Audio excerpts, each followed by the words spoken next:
You find me halfway up a tower, building the beginnings of a honey farm.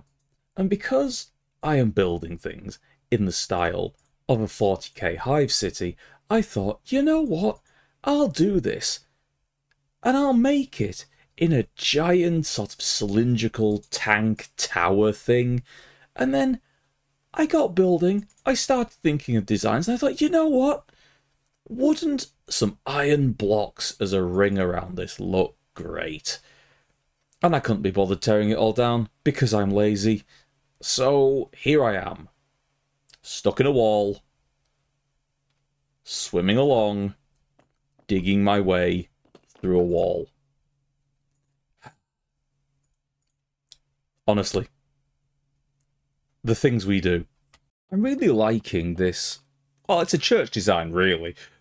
Building that I made on stream. I think it kind of conveys a lot of what I was wanting to go with. It combines the red elements of the brick and the granite with the various levels of detail that you've got in the different bricks, like this cut deep slate here and the glazed stuff, as well as these sort of carved blocks here.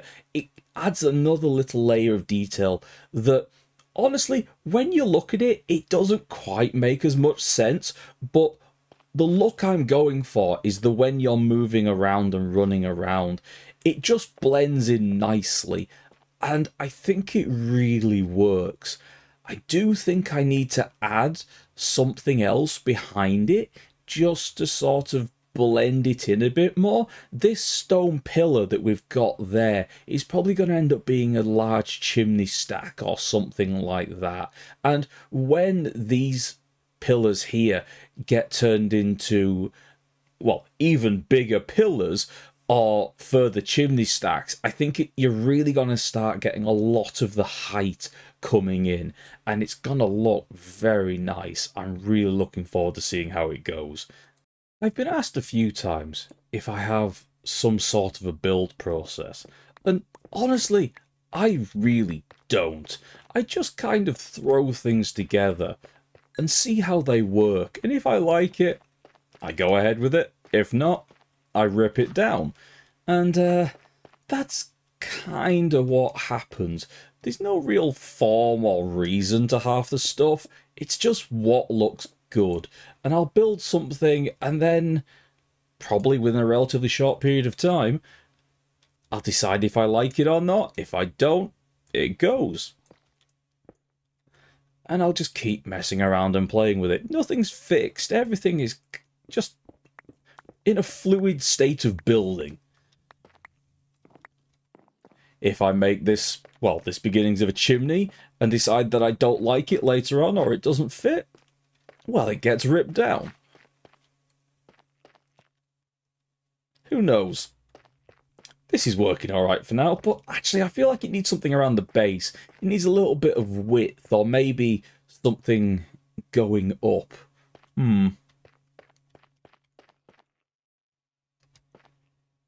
Yeah, it needs a little bit of something else.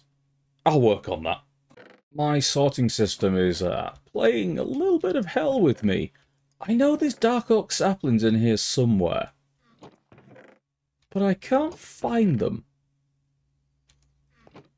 And honestly, the box I thought they'd be in, with all of my plant stuff and some suspicious stew, they're not here, unless I'm being really short-sighted.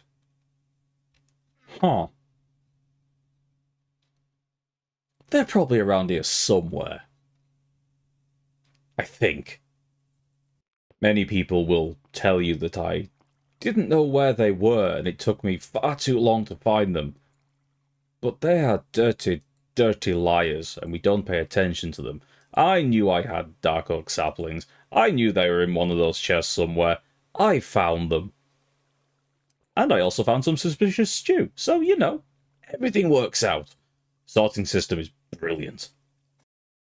One of the little packs, mod packs, that I can absolutely not live without anymore is the fast leaf decay that you get from vanilla tweaks.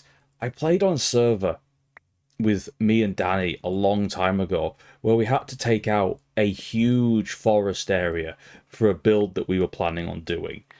And it took ages, took so long for all the trees that we were cutting down to just eventually fade away and the leaves to disappear.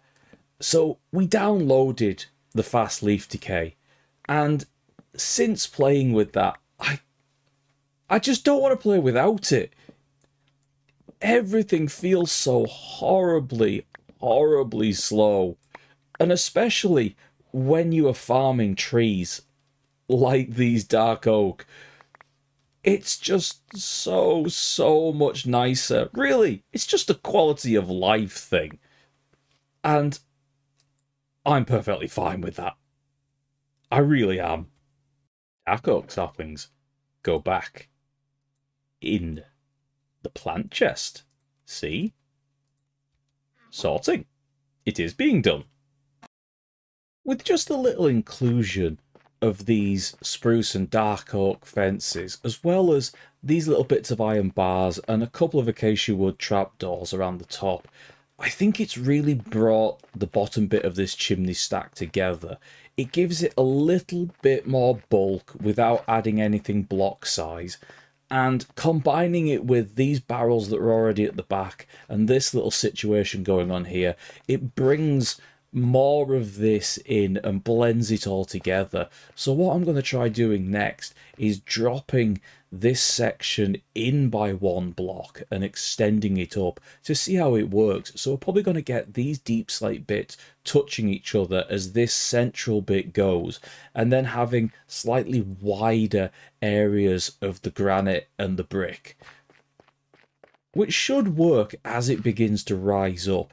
And I don't think we're going to take it much higher than where the top of the stone pillar is currently.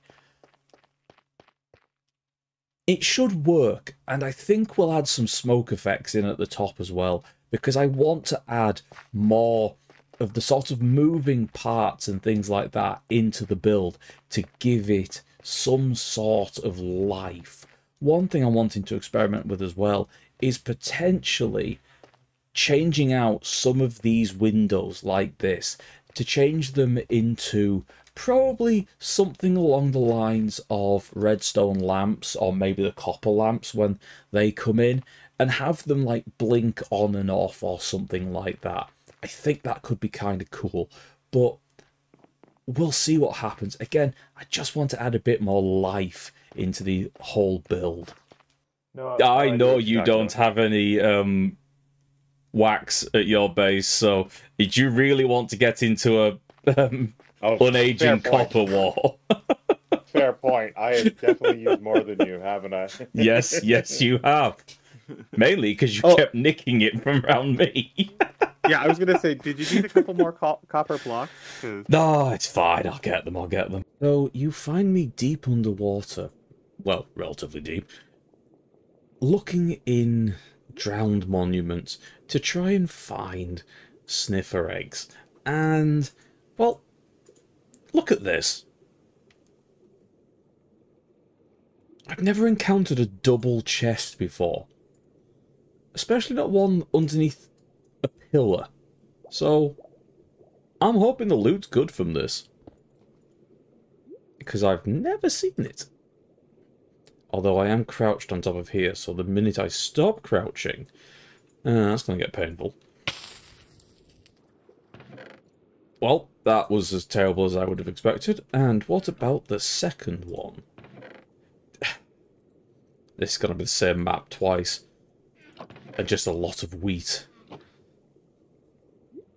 Oh, I'm prepared for this to be a disappointment. Let's see. It's the exact same map. Well, we should probably at least try to find the treasure. Okay, I'm prepared for this to be bad. Let's see. Oh, we should probably take care of those skellies first, damn it.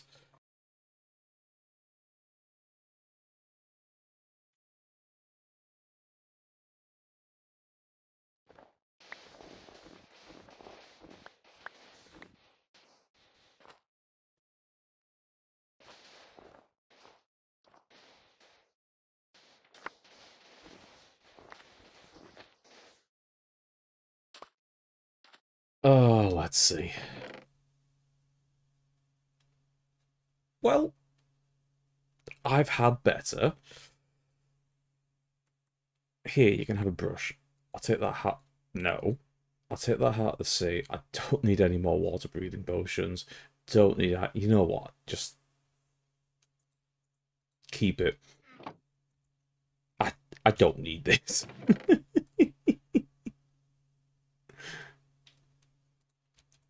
Right. Yeah. That wasn't worth it. I only managed to find one sniffer egg, but I think before I set it to hatch, it would only be right to make a proper enclosure environment for it to stay in. So let's carve something out by this beacon and build it a little enclosure ready for it to hatch. There we go. Pretty little, like, Zen garden for it to wake up in. You never know. It might flump around. We might get some ancient seeds out of it. Wouldn't be too bad. The advent of the crafter within this server is fast approaching, so I need to start preparing for that. And what I'm going to do is build a bamboo farm down here behind my super smelter setup. Partly because hopefully we're going to be able to use the bamboo to fuel the super smelter, but also simply because it doesn't need to be prettified. I can hide it away back here. It can constantly churn out bamboo. That'll work perfectly. I'll equip it with an automatic overflow so it burns away all of the excess stuff.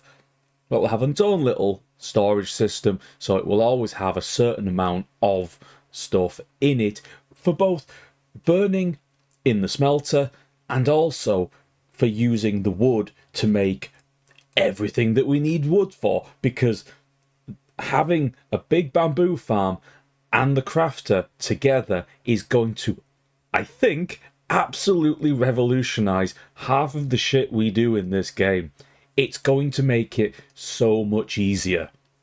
Things like tree farms, which I will build at some point, purely for decorative blocks, because if a bamboo farm can make all the wood that you need for all of the things that need wood in crafting, then what are you going to need a tree farm for apart from decorative building stuff? So let's see how this goes, and let's see how big a farm we can fit in this space. Should be quite big, should give us everything we need. Let's see. There is a very good chance that what I'm doing is completely wasted and will absolutely have no payoff. But there is just as much chance that it absolutely will. And honestly, I am completely willing to spend the time, effort, and potential death to get this to work. We'll see. If this works, the payoff is going to be wonderful. It should probably be said that, as per usual, I am far too lazy to look up any actual tutorial for how to make these things, and I'm just kind of winging it. So there's a good chance that this isn't going to work, or that I'm using some sort of old Minecraft, Java, possibly Bedrock technology to make this sort of thing that might not work in whatever update we are currently sat in. So who knows? We'll see what happens at the end of it. But if it works, it works. If I can make it better, I will sometime in the future. Or Rexy will show up and go, oh my god, no, no, Rose, and redo it for me. So either way, I win. By some manner of messing around, the bamboo farm is finished, and as predicted, due to my laziness, I didn't get it right. There was an issue halfway. One of the things I'd inputted, which was some glass panes along the middle to try and filter the bamboo once it was broken down into the middle, just didn't work at all. And Rexy turned up, had one look at it, dropped a shulker full of redstone components and track, and just kind of said, do it that way. So that is what has happened. But it is now working. It is producing bamboo.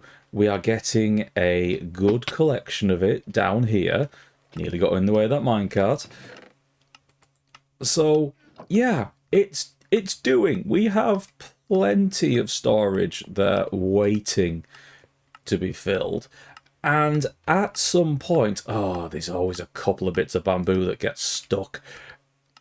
Yeah, at some point, when we update the server and we get the crafter, we are going to be able to build an automatic system in here which will convert this bamboo into wood, which will then get thrown into the smelter to be used as its fuel source.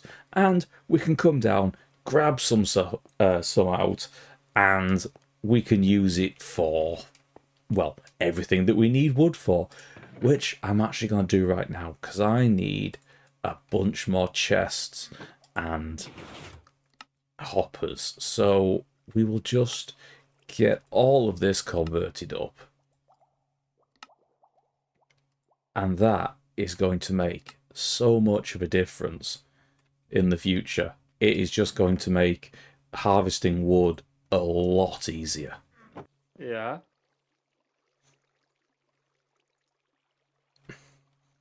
Do you notice anything? No. Just up to the left, right of it rather. No, I hadn't noticed anything.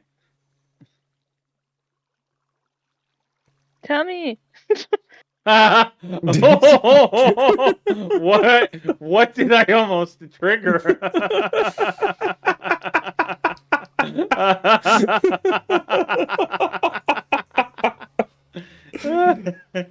Things are slowly pulling together here. I've got this area, it hasn't really developed much apart from the addition of Flump and his little habitat here. But once this road comes in, and especially when that statue down there gets finished, we're going to get a pretty good idea of how this area is set up. And one of the things that I've added just down this way is a couple of little farms. Rexy has also made something of an addition here as we were testing out a kind of idea that we were going to add some audio elements to the build in general, just to create some little moments to bring you into the streets of the city. One of them being the sort of drippy, horrible sounds of water just flooding their way through the city. So we realised, or rather Rexy realised, a lot of this, honestly, is Rexy messing around with stuff and coming up with ideas, which I really appreciate, is if you set off all these salmon heads at various different intervals, and we messed around a little bit to get the sort of timing with these repeaters and things like that, but if you set them all off, the sort of icky, horrible, squishy sound does kind of sound like dripping. And I've got these various points around the cave roof, such as this big hole up here, that when it rains, the water comes all the way down onto the street. That might not stay. I'm thinking of putting a large fan right there. But if we had little bits hidden, with just some little drips, some splishes, some splashes, as you're walking around, and maybe we have a few pools of water on the floor amidst all the flooring and the roadways and things like that, it might really add something. So I think it's definitely worth exploring. Another couple little farms that we have just down this area. This is just an egg layer, bunch of chickens in there, onto hoppers. It's filled all three of these double chests full of eggs at the moment. And all the rest are just getting sent into a burner here, so that we always have a constant amount of eggs, because you never know when we might need wither roses and things like that in the future. And, you know, it's always good to have a source of chickens around if we want to say, flood Rexy's base with chickens. This might happen. Not saying it will happen. It might happen. We also have a little honey farm here, which is just ticking on. Again, we've got these filters just to get a general idea. Don't know why they've gone into here. they shouldn't do. They should all filter down to the bottom. But, okay, some manual just adjustments is needed every now and again just to stop that. But for this reason, we have a nice little bee farm in here. Lots of bees buzzing around. We know the general setup for how these things work. Dispenser with, in this case, bottles, or these shears in here. Detects when things are going on, automatically finds it. It flushes it all through a water system underneath to go to the collection system over there. It works really well. We're going to have plenty of honey, plenty of stuff for waxing these roofs, because me and Rexy are using a lot of copper in this build, and we're going to be using even more in the future. But yeah, it's pretty good. And now I've got a decent amount of beeswax in there, I can start texturing these copper roofs to get a little bit of variation, make them more interesting. It's all coming together. It's good.